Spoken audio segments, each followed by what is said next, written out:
ये जानना जरूरी है। कॉम्प्लेक्स बनाने के लिए आपको क्लास का इस्तेमाल करना पड़ेगा। Question arises, what is class? Sentence और क्लास में अंतर क्या है? A group of words with complete meaning, with complete sense or meaning is called sentence. A group of words without complete meaning or without complete sense is called class. Class को हिंदी में बोलते हैं उपवाक्य। ए बच्चा, ए बाबू, बेचैन रहोगे तो पढ़ाई नहीं हो पाएगी। क्लास को हिंदी में बोलते हैं उपवाक्य। उपवाक्य का मतलब कि पूरा वाक्य क्लियर नहीं है। अब कॉम्प्लेक्स सेंटेंस जब बनाते हैं तो हम नाउन क्लास, एडवर्ब क्लास और एडजेक्टिव क्लास का इस्तेमाल करते हैं। अब नाउन क्लास जब बनाएंगे तो शब्दों का समूह होगा, लेकिन वो संज्ञात्मक भाव देगा, संज्ञा का भाव देगा, और मुख्य एक क्रिया होगी, बाकी क्रिया जो होगी वो क्लास की होगी, और एक फाइनाइट वर्ब होगी। और कॉम्प्लेक्स सेंटेंस का एक और सारांश है कि इसमें एक प्रिंसिपल क्लास होता है और दूसरा सबऑर्डिनेट क्लास होता है। प्रिंसिपल क्लास और सबऑर्डिनेट क्लास अर्थात प्रमुख उपवाक्य और आश्रित उपवाक्य।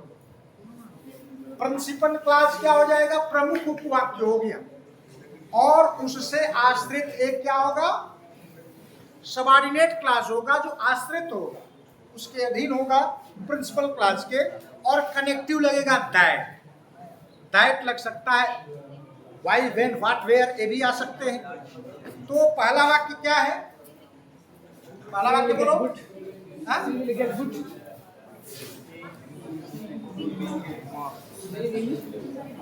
Good marks.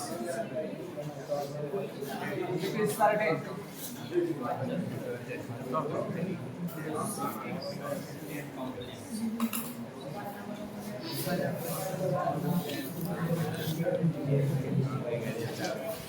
जो क्लास में छोड़ के भाग जाते हैं, पीपल के नीचे चले जाते हैं, वो जब आज आ गए हैं उनको समझ में आ तो रहा नहीं है, तो वो डिस्टर्ब कर रहे हैं। कुछ लोग तो हैं, रहते भी हैं तो डिस्टर्ब करते हैं, और कुछ some of the students they are addicted, उनको नशा है, व्यसन है। पढ़ाई तो करना नहीं है, बस किसी तरह डिग्री मिल जाए, पास हो जाए, न भी हो तो कोई दिक्कत नहीं। लेकिन जो पढ़ने आए हैं, जो पढ़ने वाले, उनका तो कोऑपरेट करो, उनको क्यों डिस्टर्ब कर रहे हो आप? कंपटीशन में जाओ, भीड़ लग रही है, पता नहीं चल पा रहा है। शांत रहो। She will get good marks. It is said, no? Yes, sir. It is said. अब इसको सिंपल बनाते तो कल कहते हैं कि she will said can we get good marks. Adverb phrase का इस्तेमाल बना के बना देते हैं। लेकिन यहाँ आपको कॉम्प्लेक्स बनाना है, और कॉम्प्लेक्स में एक सबऑर्डिनेट होता है और एक प्रिंसिपल क्लास होता है, और एक फाइनाइट क्रिया होगी, और बाकी जो क्रिया होगी अगर रहेगी भी तो एक क्लास का हिस्सा बनेगी। क्लास बने उपवाक्य के हिस्सा होगा। जैसे वह अच्छा अंक प्राप्त करेगी, यह निश्चित है। अब इसको दो प्रकार के बना सकते हैं। नाउन क्लास में ही बनेगा, सब्जेक्ट हुए वर्ब, ऑब्जेक्ट हुए वर्ब। क्लास जो होगा एक क्रिया का कर्ता भी हो सकता है, एक क्रिया का कर्म भी हो सकता है, ठीक ना?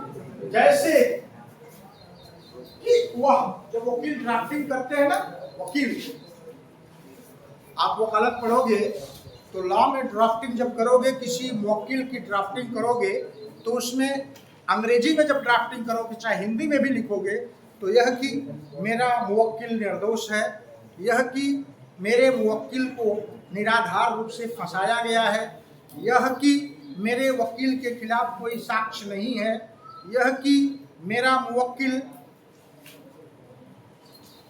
बिल्कुल बेदाग छवि का है, और यह कि मेरा मुवक्किल उस दौरान उपस्थित, यह कि यह उसी प्रकार जब अंग्रेजी में उसी को ड्राफ्ट करोगे तो लिखते होगा दैट लिखोगे that my client is innocent, that my client was not present at that time, that my clients record is not criminal, that ऐसे करके ना। तो अब इसको भी जब कनेक्ट करेंगे तो कैसे सब्जेक्ट टू वर्ब कैसे बनाएंगे? सब्जेक्ट टू वर्ब कैसे बनाते हैं? दैट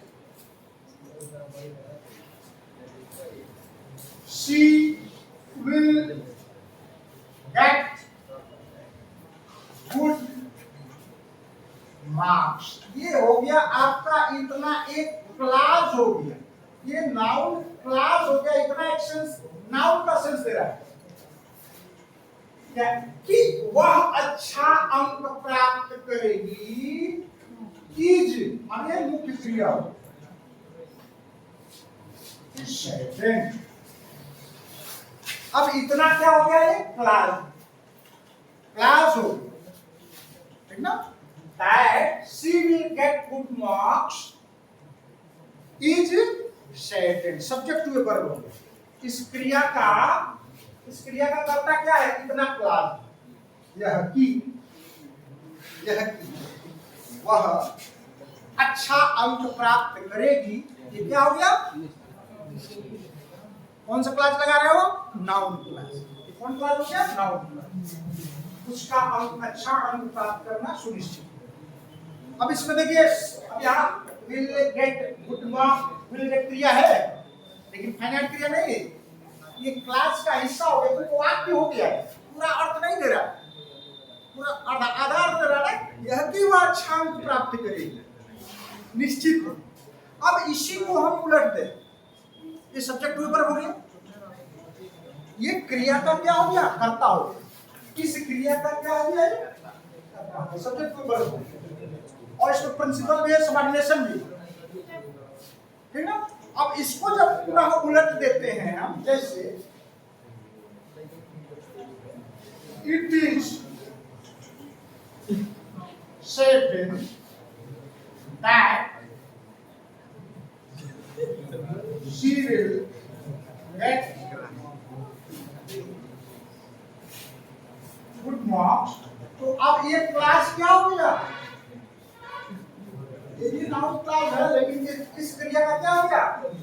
इस क्रिया का क्या हो गया? ये ऑब्जेक्ट। इस क्रिया का क्या हो गया? ऑब्जेक्ट। फाइनाइट क्रिया इज ही है, निश्चित, यह निश्चित है कि वह अच्छा अंक प्राप्त करेगा। अब यहाँ प्रिंसिपल और सबऑर्डिनेशन भी आपका क्लियर हो जा रहा है।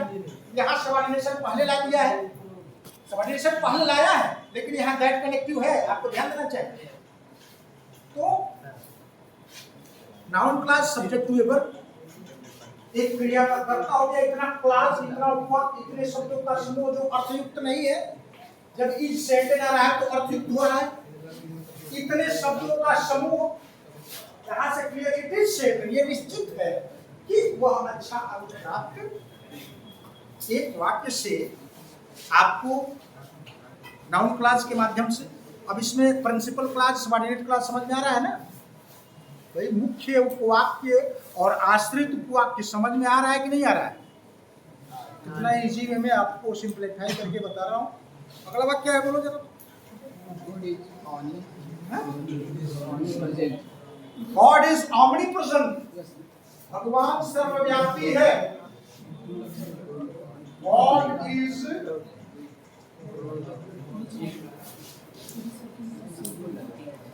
omnipresent, full stop। God is omnipresent। अगला बात, उसमें अगला क्या है? Religion